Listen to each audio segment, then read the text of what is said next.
여러 해 전에 이 본문 말씀을 다른 복음에서 전할 일이 있는데 오늘은 다른 방향으로 증거하겠습니다.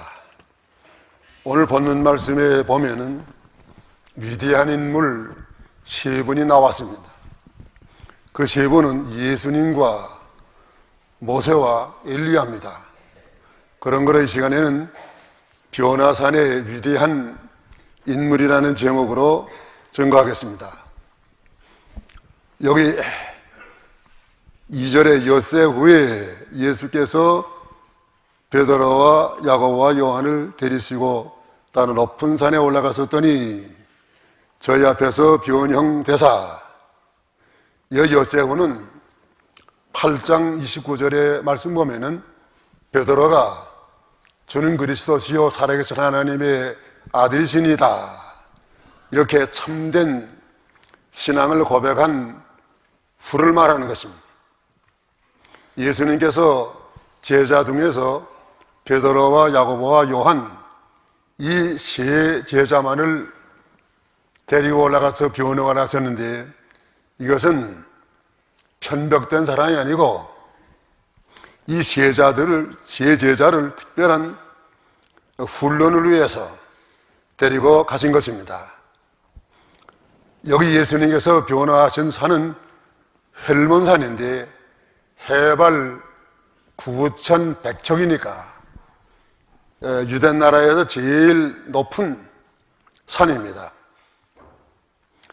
이 변화산에 나타난 세 인물, 위대한 인물들입니다. 그러면 3대 인물의 특징에 대해서 첫째 인물, 예수님이 변형하신 2절에서 3절까지의 말씀입니다. 예수님께서 변형된 곳은 높은 산에 올라가셔서 변형되셨습니다. 높은 산이 아니고 동네나 또 들판에서 변형되셨다 알고 그치는 많은 사람들이 여기 와서 구경하면서 아마 요소라는 것처럼 그렇게 생각할 가능성도 있습니다.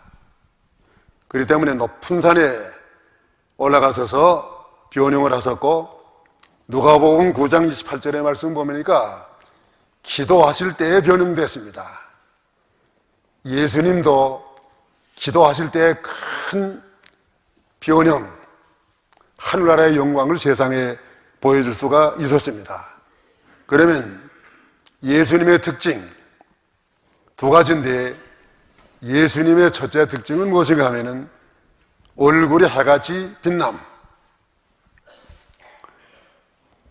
예수님의 얼굴 마태 17장 2절의 말씀 보니까 저희 앞에서 변형되사 그 얼굴이 해같이 빛나며 옷이 빛과 같이 휘어졌더라.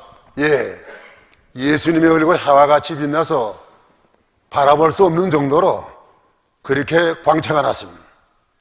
요한계시록 1장 6절에 16절의 말씀을 보면 예수님의 얼굴은 해와 같이 힘있게 빛나는 얼굴이라고 하셨습니다. 이와 같은 빛나는 얼굴을 예수님께서 세상에 오실 때 그 영광을 가리우고 오셨기 때문에 예수님의 의뢰에서 보통은 때는 이렇게 광채가 나지 않았습니다. 오늘 우리도 앞으로 하나님의 나라에 가게 되면 다 예수님의 얼굴과 같이 빛날 것입니다. 마태복음 13장 43절의 말씀 보면은 의인들은 아버지 나라에서 다 해와 같이 빛나리라 했습니다. 고린도후서 3장 18절의 말씀을 보면은 우리가 수건을 얼굴에서 벗음으로 거울을 쳐다보는 것처럼 주의 형상을 바라봄으로 우리가 점점 영광으로 화하여 간다 그랬습니다. 오늘 우리가 하나님의 나라에 가게 되면 다 해와 같이 빛나는 얼굴을 가지고 있지만은 이 세상에 있는 동안에도 예수님의 얼굴을 바라보면 점점 우리가 예수님과 같이 영광으로 변화될 수 있습니다. 사케오는 예수님을 자기 집에 모시기 전에 세리장으로서 죄 많이 짓고 많은 사람들에게 멸시와 천대를 받던 그런 사케오였습니다. 예수님을 자기 집에 모시고 가까이에서 예수님의 얼굴을 바라봤습니다. 그 사케오의 마음에 큰 변화가 생겼습니다. 사케오가 오늘날까지 불법한 방법으로 많은 재물을 취했는데 그 남의 그 토색한 거 있사오면 사배나 갖고 또 재산 팔아서 절반을 가난한 사람에게 주겠다고 하는 큰 변화가 났습니다. 예수님을 가까이에서 바라보면 큰 변화가 생깁니다. 또 예수님을 십자가에 못 박기 위해서 끌고 가던 그 로마 병정들, 예수님이 힘이 부족해서 그걸 지고 가시지 못할 정도에 이르니까 구레네 사람 억지로 잡아서 예수님의 십자가를 억지로 지고 가게 했습니다. 구레네 시몬 예수님의 십자가를 처음에 억지로 졌지만은 그 예수님 곁에서 그 예수님의 얼굴을 바라보았습니다. 얼마나 예수님이 십자가 지고 가시면서도 그 얼굴이 보통 사람의 얼굴이 아닌 큰 감화를 받았습니다. 그래서 구레네 시몬 예수 믿고 마지막에 그 가족이 다 큰 복을 받았습니다. 또 예수님과 같이 십자가에 못 박혀 처형당했던 그 강도 하나는 십자가 상에서 옆에 계신 예수님 얼굴을 쳐다봤습니다. 그 얼마나 큰 감화를 받아가지고 그가 십자가에 못 박혀 처형당하면서도 예수 믿고 내가 오늘날 나와 같이 낙원에 있으라고 하는 큰 구원의 축복을 받은 것입니다. 우리가 늘 이렇게 예수님을 바라봐야 해요. 사도행전 6장 15절의 말씀을 보면은 스데반이 돌에 맞아서 지금 순교당하는 때에 자기를 돌로 치는 사람들의 얼굴을 바라보지 아니하고 위에 계신 예수님을 바라봐서 위를 쳐다봤습니다. 하늘이 열리고 인자가 하나님 옆에 서서 계신 것을 보았다고 그랬습니다. 그때 스데반의 얼굴은 죽으면서도 조금 더 두려워하는 그런 얼굴이 아니고 천사의 얼굴 같다 그랬습니다. 오늘 우리도 항상 예수님 바라보고 살아야 해요. 예수님 바라보면 내 마음 가운데 변화가 생겨요. 내 마음 가운데 다른 사람에 대해서 무슨 좋지 않은 생각을 가졌다 할지라도 예수님 바라보는 그 성도의 마음속에는 그와 같은 마음이 있을 수가 없어요. 미워하는 마음이 있을 수가 없어요. 다른 사람에 대해서 용서하는 마음을 가지고 불쌍히 여기는 마음을 가지고 또 자기 마음에 큰 변화가 생기니까 자기 가족 간에도 예수님을 항상 바라보고 살면은 큰 변화가 생깁니다. 남편이 아내에게 대해서 하든 전해하던 그런 버릇이 아니에요. 또 아내가 남편에 대해서 전해하던 그런 버릇이 아니에요. 큰 변화가 생길 수 있습니다. 예수님과 같이 변화되었습니다. 요즘에 변화되는 것은 성령외과에 가가지고 돈 얼마 주게 되면 뭐 원하는 대로 다 해준다는 게 그건 변화가 아니에요. 진정한 변화는 우리 마음 가운데 예수님 바라보고 은혜 받아서 마음이 변화된 것으로 말미암아 우리 얼굴에 두려워하거나 근심하거나 당황하거나 그런 거 변해서 점점 화평한 그런 얼굴을 가지는 것이 진정한 변화입니다. 그 다음에 예수님의 둘째 특징은 옷이 희어 광채가 남. 여기 3절의 말씀 보니까 그 옷에 광채가 나며 세상에서 빨리하는 자가 그렇게 희게 할 수 없을 만큼 심히 희어졌더라. 예수님의 옷에서 얼마나 그 희고 또해가지고 세상에서 오늘날 세탁소에서 아무리 좋은 약을 써서 희게 한다고 할지라도 그렇게 희게 할 수 없었단 말. 예수님은 흰옷을 입으신 분. 다니엘 7장 9절. 내가 보았는데 왕좌가 놓이고 옛적부터 항상 계시니가 좌장하셨는데 그 옷은 희기가 눈 같고 그 머리털은 깨끗한 양의 털 같고 그 보좌는 불꽃이요 그 바퀴는 붙는 불이며. 예, 그 예수님의 입으신 옷이 흰 눈과 같다 그랬습니다. 하늘나라에서는 다 흰옷을 입습니다. 마태복음 28장 3절의 말씀 보니까 예수님이 부활하신 다음에 천사가 나타났는데 그 천사도 무슨 옷을 입었나 그거 보면은 흰옷을 입었어요. 또 우리도 하나님 앞에 가게 되면 다 흰옷을 입습니다. 요한계시록 7장 9절의 말씀 보니까 14만 4천 명 구원받은 성도들이 무슨 옷을 입었나 할 것 같으면은 흰옷을 입었다고 그랬어요. 천국에 가게 되면 이렇게 뭐 빨강이 검정 뭐 이런 거 없어요. 다 흰옷을 입습니다. 흰옷은 성결한 옷이요. 어떻게 우리가 성결한 옷을 입습니까? 요한계시록 7장 14절의 말씀 보면은 예수의 피로 그 죄를 씻임받은 옷입니다. 오늘 우리가 예수 믿기 전에는 우리의 옷이 다 더러운 옷이요, 냄새나는 옷이요. 이런 옷을 가지고서는, 입고서는 예수 앞에 설 수가 없습니다. 인간의 의는 다 더러운 옷과 같다고 했습니다. 어떻게 우리가 예수 앞에 설 수 있는 흰옷을 입게 될 수 있나 할 것 같으면 회개하면 됩니다. 우리의 더러운 옷을 희게 수시기 위해서 예수님께서는 큰 희생을 치르셨습니다. 그것은 십자가에 못 박혀 죽으신 것입니다. 피 흘리신 것입니다. 예수님의 그 흘리신 피를 믿고 회개하면 주홍같이 전홍같이 붉은 죄라도 다 흰 눈보다 흰 양털보다 희게 씻어주시는 주님, 과거에 잘못한 것을 기억지 않으시는 주님이십니다. 다 우리가 이렇게 예수님이 흰옷을 입은 것처럼 하늘나라에 가면 흰옷을 입을 거지만은 지금도 우리가 예수의 피로 씻음받아서 흰옷 입은 주의 성도들이 되어야 할 것입니다. 그 다음에 3대 인물의 둘째 특징, 둘째로 3대 인물의 특징은 모세가 살아서 오심. 4절, 엘리야가 모세와 함께 저희에게 나타나 예수로 더불어 말씀하시거늘. 모세가 나타났다는 건 참으로 놀라운 일이에요. 모세는 언제적 사람입니까? 주전 1500년 전 사람이에요.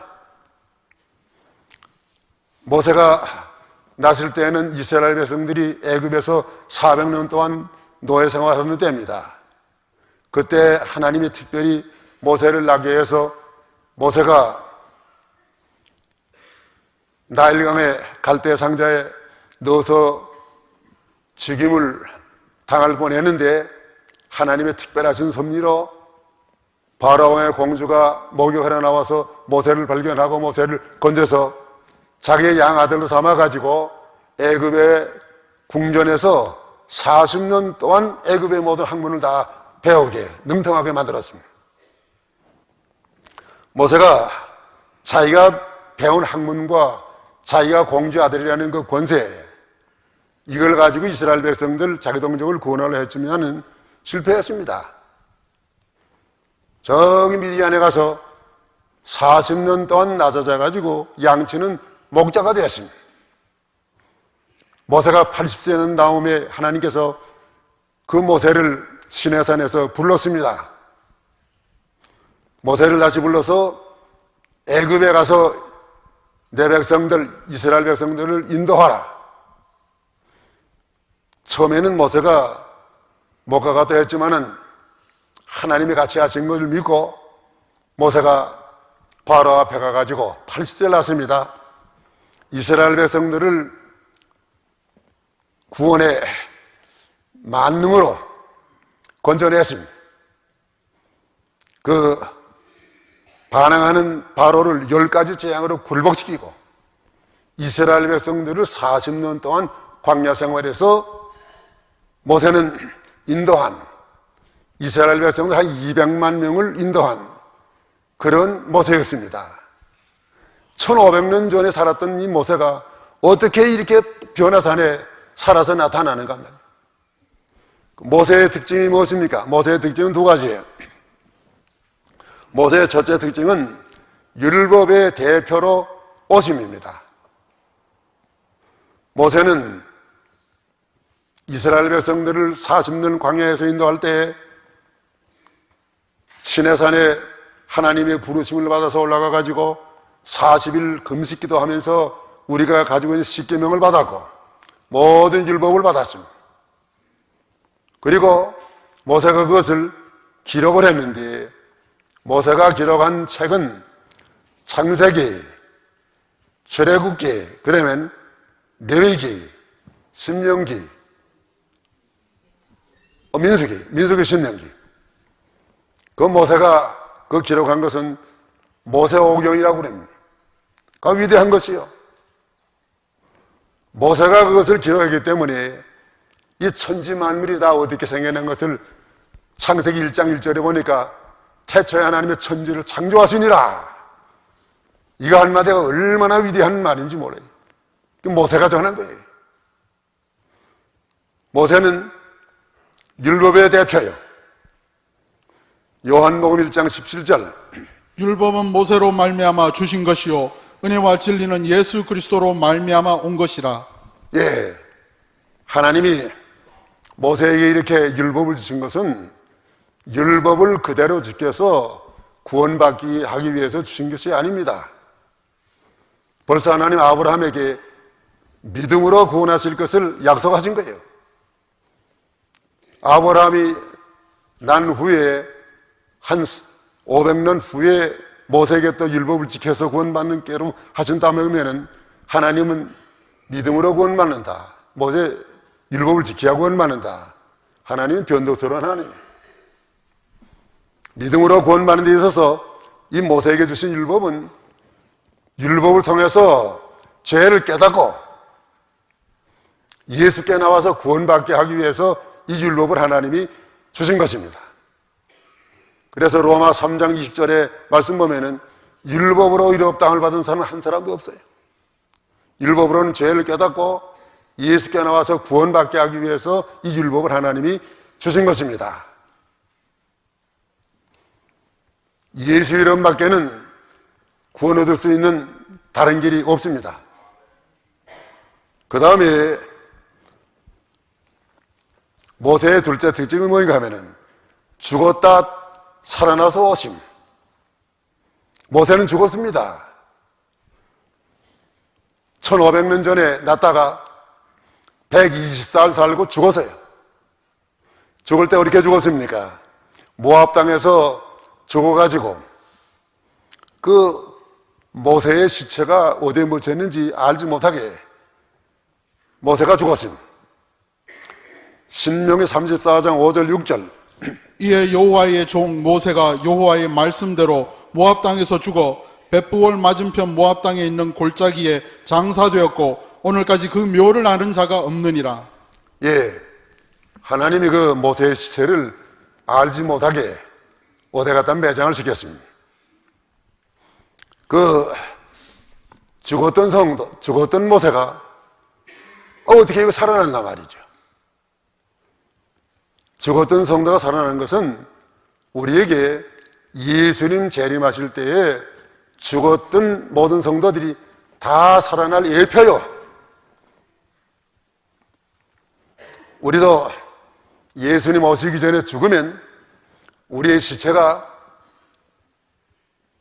땅속에 들어가서 흑안줌이 되고 또 화장 지내면 뭐 재가 돼서 없어지지만은 예수님 재림하실 때가 모든 죽었던 성도들이 다 신령한 몸으로 살아남.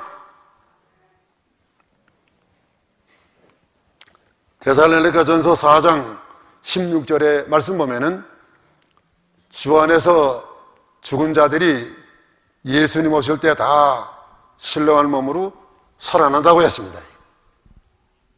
살아나는 것은 하나님의 만능으로 살아나요. 어떤 분은 이 부활하기 위해서는 그 화장 지내면 어떻게 부활하겠는가? 화장을 하나 매장을 하나 마찬가지예요. 화장 안 하고 어떤 사람은 폭탄에 맞아서 다 없어졌는데 어떻게 부활하겠습니까?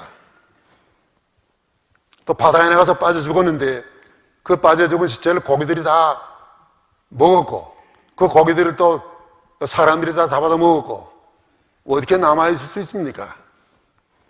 그러나 하나님은 한 번 세상에 존재했던 사람은 하나님이 다 만능으로 살려놓습니다. 요한복음 11장의 말씀 보면은 예수님께서 죽은 지 나흘 된 나사로의 무덤에 가가지고 그 냄새나는 나사로, 다른 사람들은 다 절름에 빠졌지만은 예수님께서 나사로야 나오라니까요. 그 죽은 지 나흘 된 냄새나는 나사로가 거기서 자다가 벌떡 일어나서 나오는 것처럼 나와서 내가 세례받은 그 닥터 치즘 선교사 그 말씀을 설교했는데 그때 예수님께서 나사로야 나오라, 나사로라고 하는 이름을 불렀게 그러지 죽은 자들아 나오라 했다면 전 세계 죽은 자들이 그때까지 죽은 자들이 다 나올 뻔했다는 게 그 능력 있는 말씀이에요. 예수님이 재림하실 때는 다 살아납니다. 왜냐하면 예수님은 고린도전서 15장 20절의 말씀 보니까 부활의 첫 열매예요. 부활의 첫 열매라는 뜻이 무엇입니까? 부활의 시작이요, 부활의 원동력이요, 또 부활의 보증이요, 부활의 견본이요. 예수님이 부활하신 것처럼 우리 예수님 재림하실 때는 다 부활하실 것을 믿으시기 바랍니다. 이걸 믿으면 장래 지낼 때에도 우리가 소망이 있어요. 농부들이 땅을 파고 곡식을 심는 거나 마찬가지야. 소망 없는 자와 같이 슬퍼하지 말라고 했습니다. 그 다음에 셋째 위대한 인물 엘리야가 다시 오심. 여 4절 엘리야가 모세와 함께 저에게 나타나 예수로 더불어 말씀하거늘 엘리야가 살아났습니다. 엘리야는 어떤 선지자입니까?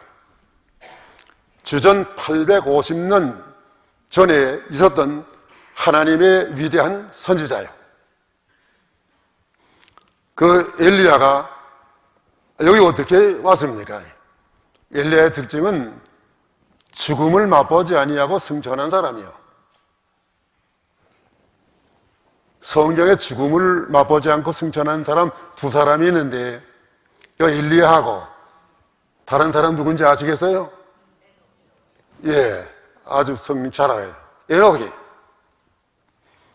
에녹하고 엘리야가 죽음을 맛보지 아니하고 올라갔다는. 그런데 열왕기하 2장 11절의 말씀 보니까 엘리야가 회리바람을 타고 올라갔어요. 근데 이거를 우리 찬송가에 보면은 엘리야가 뭘 타고 올라갔다고 그랬습니까? 병거 타고 올라갔다고 그랬죠? 그거 잘 못된 거예요. 그 작사한 사람이 성경 잘 몰라가지고 병거 타고 올라간 게 아닙니다. 회리바람에 올라갔어요.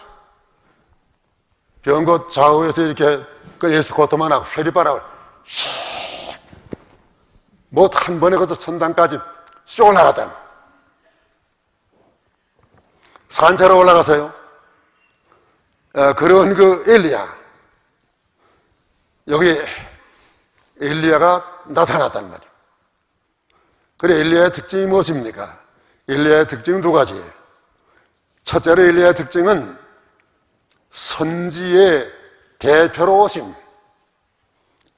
엘리야는 선지자의 대표요. 선지자 가운데 엘리야가 제일 많은 이적 기사를 나타내었습니다.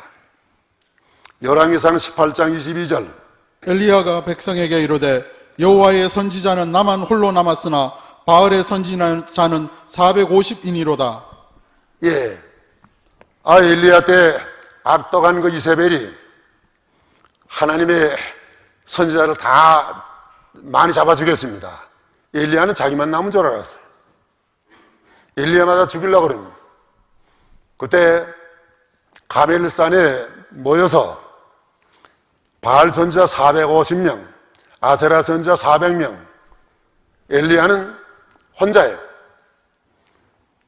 지금 하나님 앞에서 엘리야는 바알신이 참 신인인가, 많은 백성들을 모아놓고 하나님이 참 살아계신 신인가, 그걸 나타내는 거예요.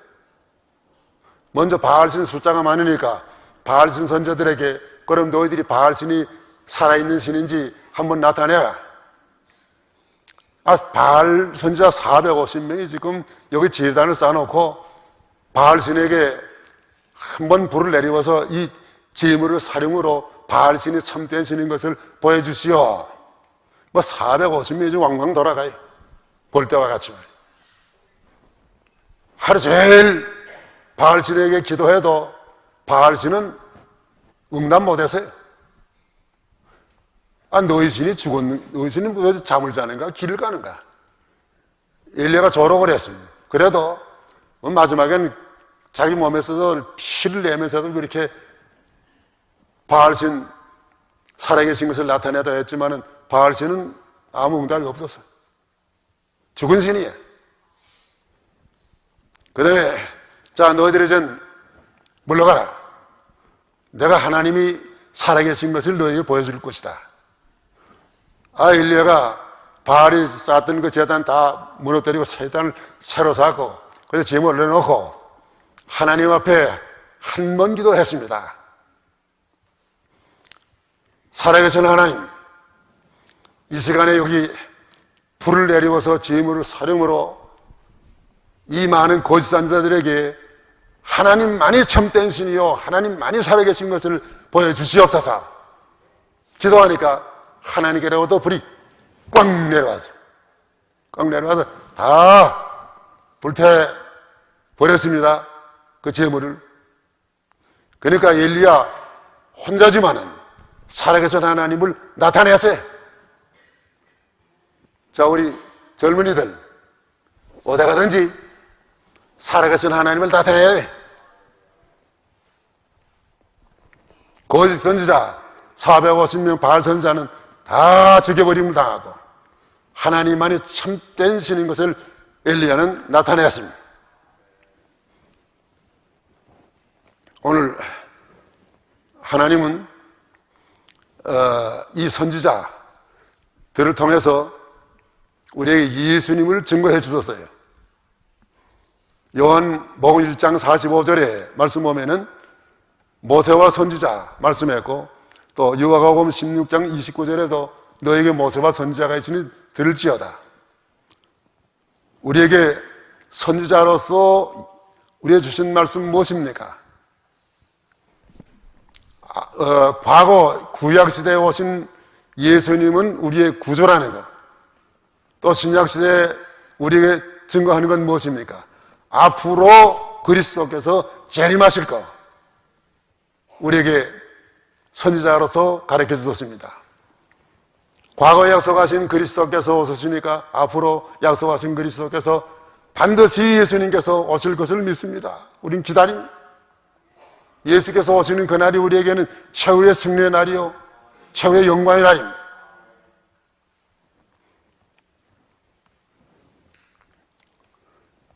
그 다음에 여기 엘리야의 둘째 특징은 죽지 않고 다시 온 자.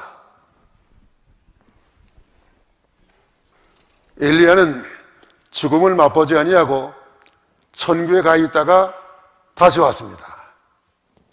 천국에 한 800여 년 동안 천국에 살다가 다시 왔어요. 이것은 예수님 재림하실 때에 살아남아 있던 성도들이 죽지 아니하고 변화되어서 신령한 몸으로 예수님 맞이할 것을 예표한 것입니다.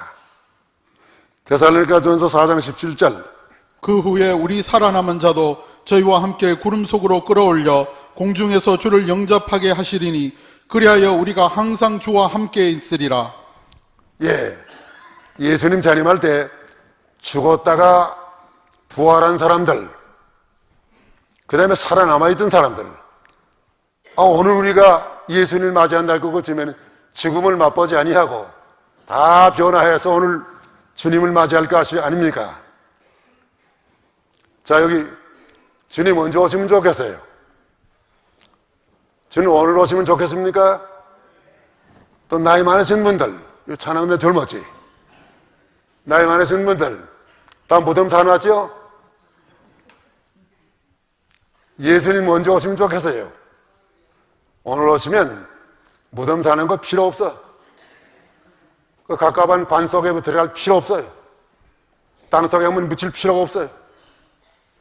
오늘 예수님 오신다면 휙 하고 다 변화해가지고 신령한 몸으로 변화해서 이제 주님을 맞이할 거란 말이에요. 얼마나 기뻐요. 얼마나 큰 영광이에요. 반드시 예수님이 재림하시면 엘리야가 죽지 아니하고 변화된 것처럼 우리도 변화할 것을 믿습니다.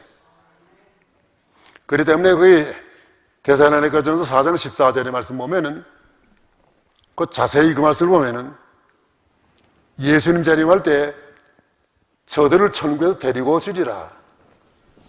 그 말씀은 무슨 뜻인가 하면은 예수 믿고 구원받은 성도들이 지금 땅속에 묻혀 있지만은 영혼은 다 하늘나라에 가 있어요. 지금 죽으면 즉시 영혼 하늘나라에 가고 육신은 땅속에 들어갑니다.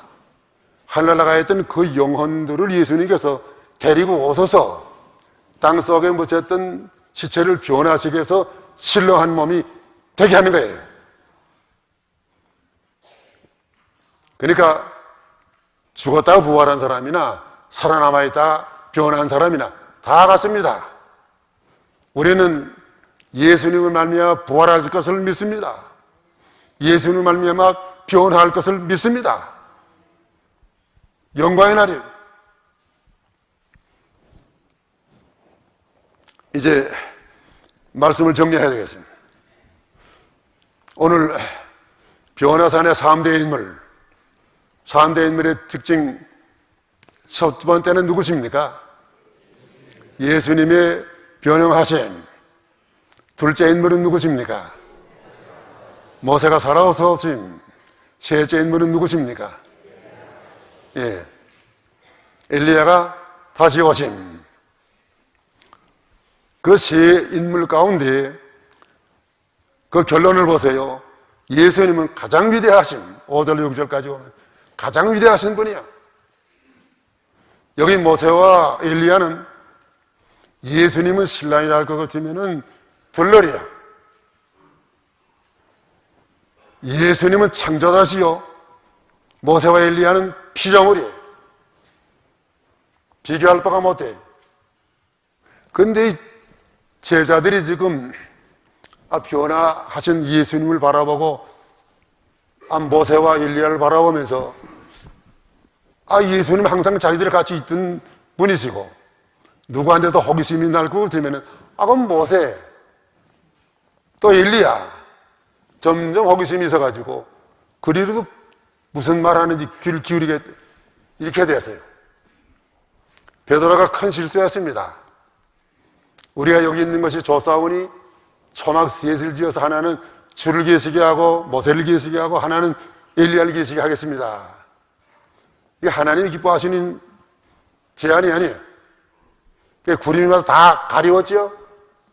구름 속에서 소리가 나기를 무슨 말씀이 났나 알 것 같으면은 이는 내 사랑하는 아들이요 내 기뻐하는 자라. 너희는 저희 말만 들으라. 베드로가 실수한 것은 예수님을 초막에 모시겠다는 게 큰 실수예요. 그 다음에 실수는 예수님을 모세와 엘리야와 동등으로 삼은 것이 큰 실수요. 그 다음에 실수는 자기의 사명을 잊어버리고 여기에서 자기들만 살겠다는 것이 큰 실수요. 우리는 예수님만 바라보고 예수님으로 우리도 변화해서 오늘 변화하신 예수님을 나타내는 것이 우리의 사명. 우리가 다 예수님의 변화를 본받아서 변화하고 변화되신 예수님을 나타내므로 다 영광과 전기에 참여하시기를 축원하는 바입니다. 기도하십시오.